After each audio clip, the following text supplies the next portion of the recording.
Assalamualaikum warahmatullahi wabarakatuh. Perkenalkan, nama saya Noval Hilmi Majid, kelas 11 Saintek 2 dari kelompok 3. Di sini saya akan memaparkan laporan proyek prakarya dan kewirausahaan mengenai budidaya tanaman hias bougainville yang telah dilaksanakan di lingkungan sekolah, yaitu tempatnya SMA 16 Kota Bekasi. Apa sih sebenarnya bougainville itu? Bougainville itu sendiri merupakan tanaman yang sering disebut bunga kertas. Ini bukan sekedar penghias taman biasa. Di dunia kewirausahaan, bougainville adalah komoditas yang sangat menjanjikan karena perawatannya simpel, sangat tangguh di cuaca panas, dan memiliki warna kelopak yang memanjakan mata. Selain itu, tanaman ini berfungsi sebagai penyaring polusi alami yang sangat cocok dengan kondisi udara perkotaan, contohnya di Kota Bekasi. Ada 4 alasan utama mengapa proyek ini kami jalankan. Yang pertama, praktik teori. Kami ingin menerapkan langsung ilmu kewirausahaan yang dipelajari di kelas ke dalam aksi nyata. Nah, yang kedua, estetika sekolah. Kami ingin menciptakan suasana belajar yang lebih asri dan nyaman bagi seluruh warga SMA 16. Yang ketiga, solidaritas. Proyek ini menjadi wadah kami untuk melatih koordinasi dan tanggung jawab dalam sebuah tim. Yang keempat, penghijauan sebagai bentuk kontribusi nyata kami terhadap kelestarian lingkungan sekolah. Untuk memulai budidaya ini, kami menyiapkan beberapa perlengkapan utama, ada alat dan bahan.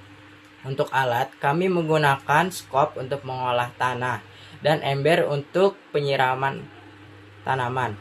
Untuk bahan, kami menggunakan pot besar, kira-kira berdiameter 60 cm, bibit batang bougainville sepanjang 80 cm, tanah gembur, skam, pupuk kompos, serta NPK triple 16, dan tidak lupa air yang secukupnya. Langkah-langkah yang kami lakukan terbagi menjadi 6 tahap. Yang pertama, persiapan wadah, yaitu menyiapkan pot 60 cm agar akar memiliki ruang tumbuh.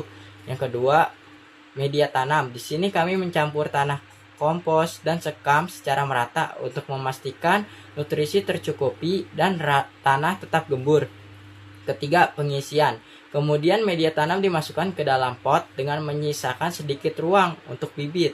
Yang keempat, penanaman. Bibit dimasukkan dengan hati-hati ke lubang tengah agar akarnya tidak rusak, lalu ditekan perlahan agar berdiri kokoh. Yang kelima, melakukan penyiraman dilakukan secukupnya untuk membantu tanaman beradaptasi dan tumbuh. Yang keenam, pemeliharaan. Selanjutnya, memastikan pot mendapat sinar matahari penuh, pemberian pupuk berkala, dan penangkasan rutin pada batang yang kering. Berikutnya, saya akan menjelaskan mengenai waktu dan tempat pelaksanaan.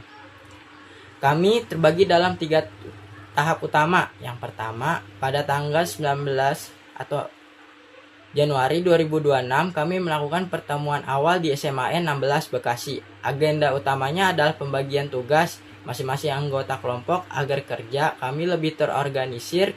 Dan yang kedua, pada hari Kamis 12 Februari 2026, kami melakukan pengadaan alat dan bahan. Kami mengunjungi penjual bahan tanaman dan tukang pot untuk membeli bibit bougainville serta pot yang sesuai. Yang terakhir, pada hari Jumat 13 Februari 2026, kami kembali berkumpul di SMA 16 untuk memulai proses penanaman dan inti dari budidaya bougainville tersebut. Nah, untuk selanjutnya, untuk pembagian tugas, saya sendiri selaku ketua bertugas mengarahkan anggota dan melakukan perincian biaya. Lalu Cassandra dan Fiona bertanggung jawab atas pembelian alat serta bahan. Untuk Fauzan, Kasih, dan Hanan melaksanakan proses penanaman. Kemudian untuk Grego, Anin, Rahma, dan Yunike mengelola tanah dan menjadi makalah formal. Dan yang terakhir, Rasya dan Adrian bertugas mengabadikan seluruh rangkaian kegiatan. Sebagai penutup, saya menarik 3 kesimpulan penting. Yang pertama, bougainville ini merupakan tanaman yang sangat adaptif dan cocok untuk lingkungan Bekasi yang terik. Dan yang kedua, kegiatan ini membuka mata kami tentang potensi ekonomi dan agribisnis tanaman hias. Ya, dan yang terakhir, kekuatan utama proyek ini terletak pada koordinasi tim yang sangat solid. Dan yang terakhir, disarankan untuk melakukan penyiraman secara terjadwal dari setiap anggota kelompok agar perawatan dilakukan secara konsisten dan tanaman bisa tumbuh dengan baik.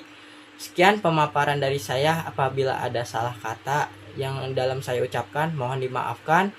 Wabillahi taufik wal hidayah. Wassalamualaikum warahmatullahi wabarakatuh.